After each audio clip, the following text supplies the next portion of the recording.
Hi guys, welcome back to another video. My name is Oluwaseyi David and I share stories around the world. The first story on our list today is the United States President Donald Trump has announced that Israel and Hamas have signed the first step of a ceasefire plan that aims at a Gaza ceasefire and the release of Israeli captives and Palestinian prisoners. The announcement follows from Trump's 20-point plan to end the war on Gaza, which he announced last week and which Israel, Hamas, and most of the world broadly welcomed. So finally, the war is over between Israel and Hamas. All those protesters, I'm going to see what they're going to be doing now. Maybe they'll go back to their work now. He posted on his Truth Social. Israel and Hamas have signed off on the first phase of the peace plan. All of the captives will be released very soon. Israel will withdraw their troops to an agreed upon line. That will be the first step towards a strong and durable peace. All parties will be treated fairly. Trump, he also thanked mediators from Qatar, Egypt, and Turkey.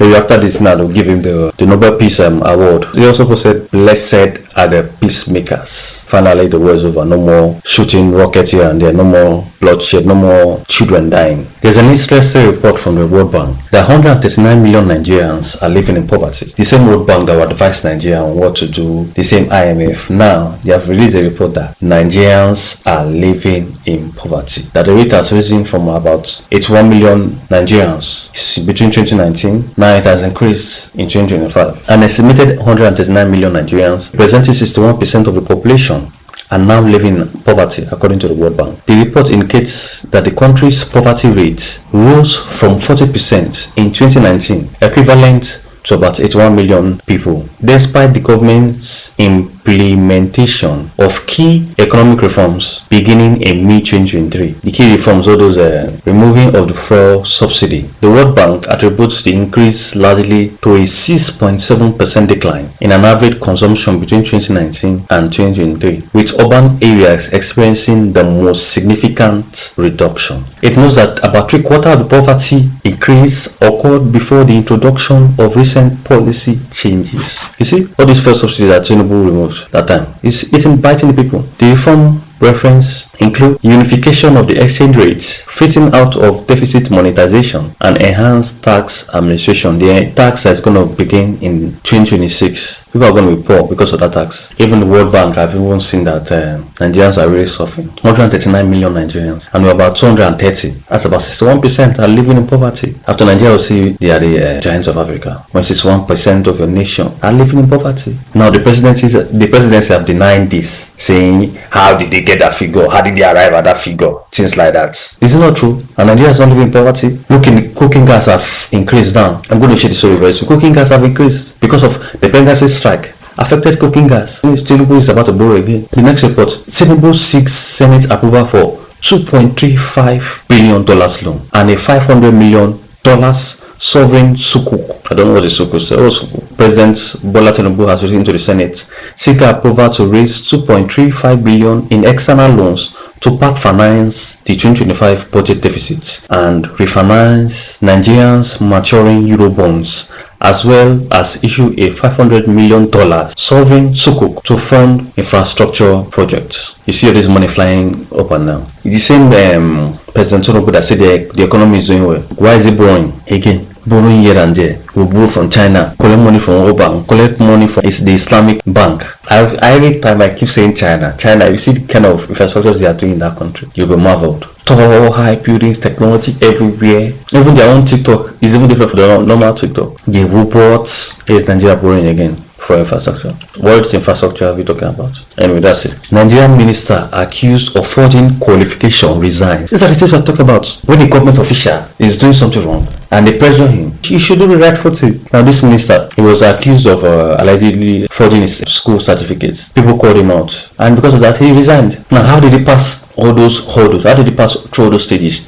The DSS and the INEC, the body in charge of elections in Nigeria, how did he pass through those electoral bodies to obtain a government position? From now henceforth now, or the DSS and the INEC, any incumbent or a new politician that is about to take government office, there should be scrutiny. Did you go to school? Did you not go to school? Did you attend the NYC, the National Youth Survey Corps? If they can't produce those such evidences, they should not go forward in entering political offices or government offices. Nigerian Minister of Innovation Science and Technology, Uche Nnamdi, has resigned just days after allegations emerged that he had forged his academic credentials. The resignation follows a newspaper investigation that claimed that Nnamdi submitted falsified certificates to President Bola Tinubu during his ministerial appointments in 2023. Nnamdi has denied accusations of forgery and has insisted that he graduated from the University of Nigeria, Nsukka, with a degree in biochemistry microbiology. Last week, the university reportedly told the publication that it had no record confirming that the minister had graduated with the Bachelor of Science degree in 1985, as he had claimed. A senior university official told the paper that Nnamdi was admitted in 1981 but never completed his studies or received a certificate.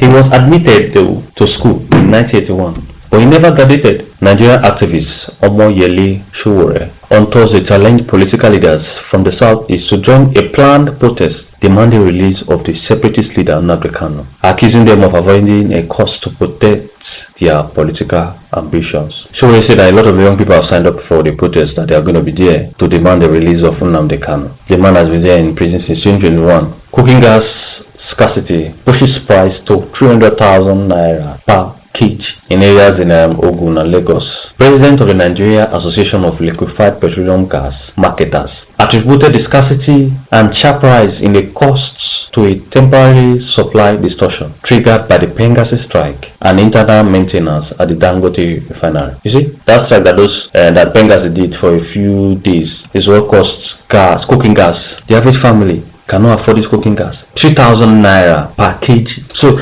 if a cylinder is about 6 kg, that's going to be 6 times 3, that's about 18,000 naira. I don't know if my calculation is correct, but I think that should be small cooking gas that people use and eat and feed their children. Now, it has increased. Everything is increased. Inflation, high price of goods and services. Now, on a funny one, the Kano state government deploys 380 marshals to tackle rising phone thefts. And they just released the first batch. Another batch is going to enter. The Kano state government gathered 380 individuals, called them marshals, equipped them with radio, with motorcycles. They don't have guns, so they are going to go in the street and go and tackle pickpocketers, phone snatchers. They are going to work with the police, work with other vigilantes in the area, because people have been stealing phones. 380. We are not serious in this country at all. According to government officials, the newly trained marshals were selected based on strict criteria, equipped with essential tools to respond swiftly to street-level crimes. Their primary mission is to address phone snatching, pickpocketing, and other minor offenses that have become rampant in public busy areas. Oh my God. The Governor Yusuf, the governor of the state, described the deployment as people-focused security measure, noting that it demonstrates administration's commitment to community protection. He added that every citizen deserves to move freely without fear of harassment or theft, and the government will continue investing in local security infrastructures. A whole lot of grammar. The government also hinted at plans to train more marshals and integrate digital systems for tracking stolen phones. Canada has gold, they have limestone, they have bauxite, natural resources. Instead of the government to find ways to make these natural resources bring in more money to the state, they are employing 380 marshals. One of the videos, the guy said that they fed them well. You know that one is not even serious. You know? They said they fed them well. The guy ate enough. Anyway guys, if you enjoyed this video, like, comment and subscribe, and I'll see you in the next one. Bye for now.